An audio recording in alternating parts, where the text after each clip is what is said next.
DJ, what's going on here? Well, Rocco and his wife and his mom. No, girlfriend. Girlfriend. Because, well, just because Rocco didn't use a condom, doesn't mean that, they're united in holy fucking matrimony right now. It is so nice to see you, Ruth. As always, this is unexpected. Yeah. Yeah, it's a surprise. Yeah, I mean, everyone's fucking surprised, Ma. I'm surprised. Yeah. Look at you. Sorry. Yeah, well, wow. Great place. I mean, maybe it could have been bigger, but really incredible. Yeah. This is our vacation home. Oh. What is all with all the, the toys? Oh, those are Vincent's model boats. Oh. He builds them to help him relax. Wait. Are you fucking serious? Yeah. I mean, I guess Rocco's like that too, because, he does painting and stuff, but yeah, me, I don't really get art, Can I get you anything, Ruth? I'd sell my left tit for an Advil and a cup of coffee. No need to sell anything. DJ, can you help the lady out, please? Ladies and gentlemen, boys and girls, children of all ages, we're so excited to have with us here today the director of a brand new film coming out this Friday, Dito Montiel. The film itself is called Riff Raff. Dito, say hello to everybody. Hey, everybody. What's happening? Right. Now let's talk about Riff Raff. And let's start here.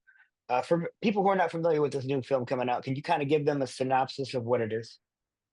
Oh boy, yeah. It's probably some sort of reflection of your family gone completely insane. I imagine something to that extent. Yeah, maybe doing everything they might be thinking about. I like that. And the story focuses on a family, the patriarch of whom is played by Ed Harris. Wonderful, wonderful cast here. You have Jennifer Coolidge, Bill Murray, Bruce Pullman, Gabrielle Union. How did you put this all together? This is a phenomenal cast, but all of your movies seem to have phenomenal casts. So let's talk about putting this one together first. Yeah, like it's always a trip, right? I mean, it's like a dream, initially. My friend says this business is nuts. It's like a $1 million corporation run by a bunch of dreamers that's going to close in a few months.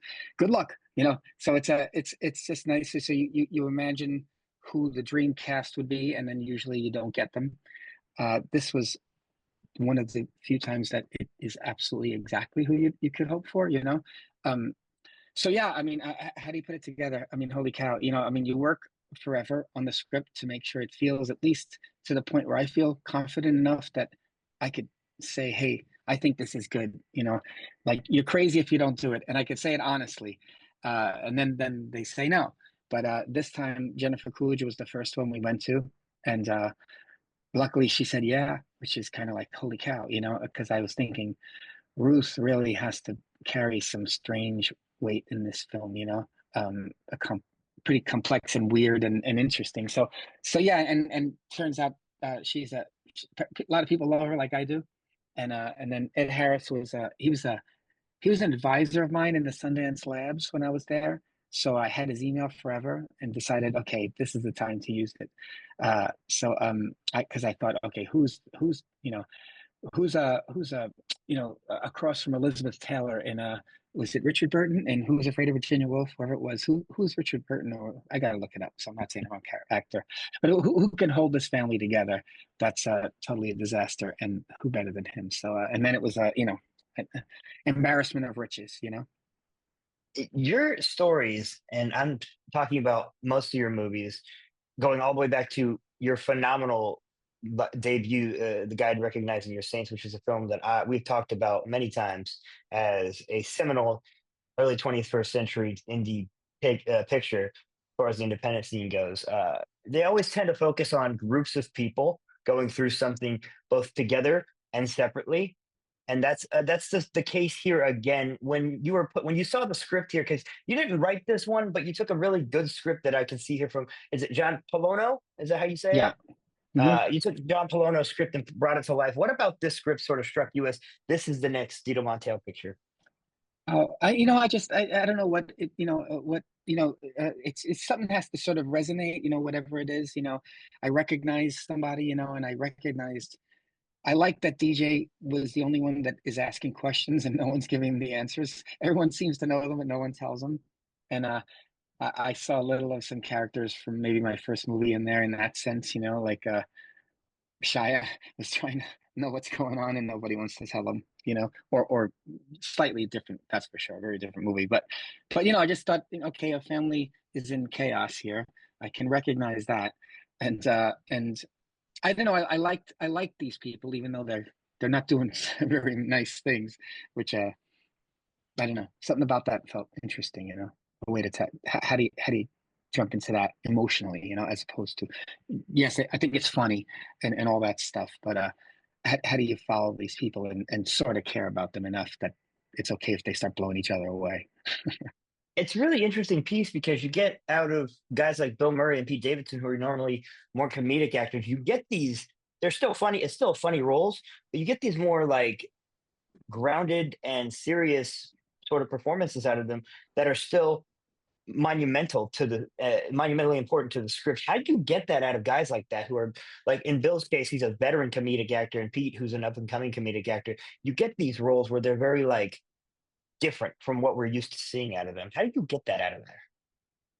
Yeah, I don't know. I mean, again, it's the writing, and these people. You may have a perception of them. I certainly do. I worked with Robin Williams, and it was similar. You have this thought of who he is, and then he shows up, and you're like, oh wow, you're a really great actor too. Like you don't just get to these places by being one thing. At least not to their level. Um, so, and again, like if you're showing up to a movie like this, you're not there for the payday. You're there because something struck you in it. And you don't have to hang out with me in New Jersey in the cold, shooting this thing for no money.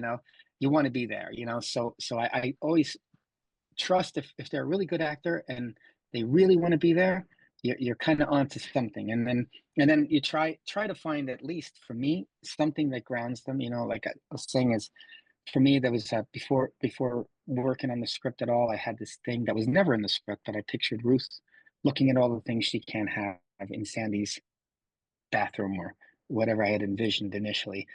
I said, something about that, whether I use it or not, it'll help me understand the character, maybe help that actress as well, or the character. And so we got to film it 15 minutes before lunch one day, and it made the movie.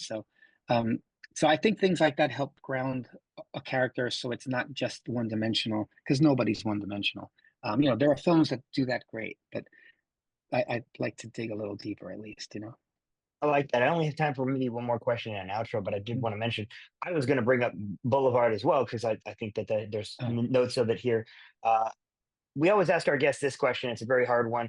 You only had two movies to watch for the rest of your life. What two and why? oh gosh, that's impossible. Yeah. Uh, wow, Annie Hall, because I think it's the perfect movie, and Once Upon a Time in America, or Cinema Paradiso. So yeah, because I don't care. I don't care where the beginning or end. I just put them on anywhere, and I'm happy shutting them off anywhere. Those are excellent choices, guys. Make sure you check out Riff Raff, which comes out this Friday, the 28th, everywhere. And it's in wide release, right? Like it's coming out Yeah, in most yeah, places. This should be exciting. easily available near you. Make sure you tell Dito if they want to get a hold of you and let you know about your movie. Where can they find you? I'm everywhere. I'm on Instagram. Hit me up. You heard the man. Hit him up and make sure you check out Riff Raff on Friday, the 28th, when it comes out. Thank you so much for your time, Dito. We really appreciate you, man. We know you're busy. Thank you, man.